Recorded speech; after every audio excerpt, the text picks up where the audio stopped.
Just on a factual point, since we heard a lot about the second speaker, about how backward we Muslims all are, on a factual point, you said that Islam was born in Saudi Arabia. Islam was born in 610 AD. Saudi Arabia was born in 1932 AD. So you were only 1,322 years off. Not bad? Not bad start there. Talking of maths, by the way, a man named Al-Khwarizmi was one of the greatest mathematicians of all time, a Muslim, worked in the golden age of Islam. He's the guy who came up with not just algebra, but algorithms. Without algorithms, you wouldn't have laptops. Without laptops, Daniel Johnson tonight wouldn't have been able to print out his speech in which he came to berate us Muslims for holding back the advance and intellectual achievements of the West, which all happened without any contribution from anyone else other than the Judeo-Christian people of Europe. In fact, Daniel David Levering, the author of the Pulitzer Prize-winning historian and author of The Golden Crucible, points out that there would be no Renaissance, there would be no Reformation in Europe without the role played by Ibn Rushd and some of the great Muslim theologians, philosophers, scientists in bringing Greek texts to Europe.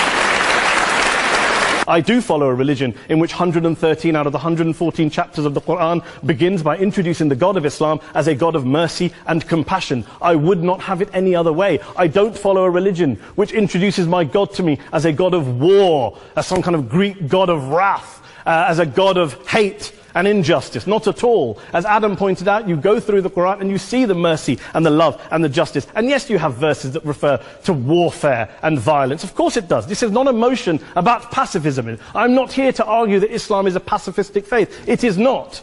Islam allows military action, violence in certain limited contexts. And yes, a minority of Muslims do take it out of that context. But is it religious? What I find so amusing tonight is we're having a debate about Islam. And the opposition tonight have come forward. We have a graduate in law, a graduate in modern history, a graduate in chemistry.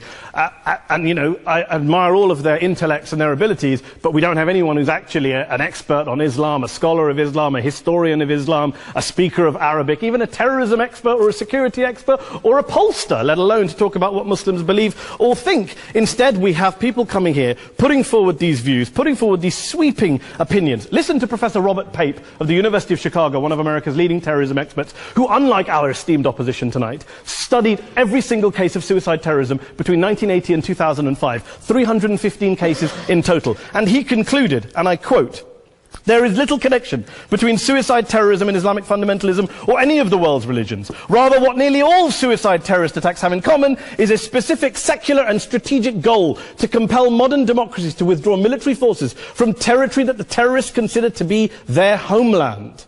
And the irony is, when we talk about terrorism, the irony is that the opposition and the Muslim terrorists, the Al-Qaeda types, actually have one thing in common. Because they both believe that Islam is a warlike, violent religion.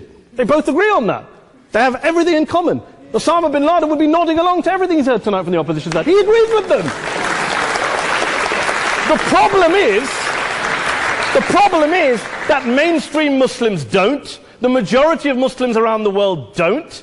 In fact, a gentleman here started quoting all sorts of polls. Gallup carried out the biggest poll of Muslims around the world, of 50,000 Muslims in 35 countries. 93% of Muslims rejected 9/11 and suicide attacks. And of the 7% who didn't, they all, when polled and focus grouped, cited political reasons for their support for violence, not religious reasons. And as for Islamic scholars and what they say, well, Daniel talks about our University of Oxford. We'll go down to Oxford Centre for Islamic Studies, get hold of a man named Sheikh Afifi al-Akiti, who is a massively well-credentialed and well-respected Islamic scholar, who has studied across the world, who in the days after 7/7 published a fatwa denouncing terrorism in the name of Islam, calling for the protection of all non-combatants at all times, and describing suicide bombings as an innovation with no basis in Islamic law. There's nothing new here. This is mainstream Islam, mainstream scholarship, which has said this for years. You don't go out and kill people willy-nilly in the high street or anywhere else, on a bus or a mall, based on verses of the Quran that you cherry-pick without any context, any understanding, any interpretation,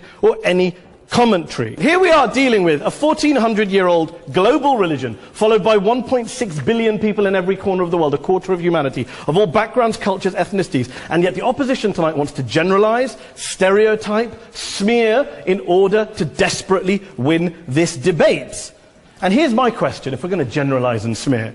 If, okay, people say yesterday's bombers, and we've got to be careful, there's a trial going on, were yesterday's attackers, motivated by Islam? Big debate. I don't believe they were. Let's say they were. If Islam is responsible for these killings, if Islam is what is motivating these people, and Islam is therefore not a religion of peace, a religion of war, then ask yourself this question: why aren't the rest of us doing it? Why is it such a tiny minority of Muslims are interpreting their religion in the way that the opposition claim they are? Let's assume there are 16,000 suicide bombers in the world. There aren't. Let's assume there are for the sake of argument. That's 0.001% of the Muslim population globally. What about the other 99.99% of Muslims who the opposition tonight either ignore or smear? The reality is that the rest of us aren't blowing ourselves up tonight. The reality is that the opposition came here tonight not worried about the fact that me and Adam might pull open our jackets and blow ourselves up tonight because we're followers of a warlike warrior religion which wants to take over Europe and Daniel's university. The issue is this. The issue is this. Unless the opposition can tell us tonight, and Peter Atkins is here, one of our great atheist intellectuals, can tell us tonight, they can answer this question tonight: why don't the vast majority of Muslims around the world behave as violently and aggressively as a tiny minority of politically motivated extremists? Then they might as well give up and stop pretending they have anything relevant to say about Islam or Muslims as a whole.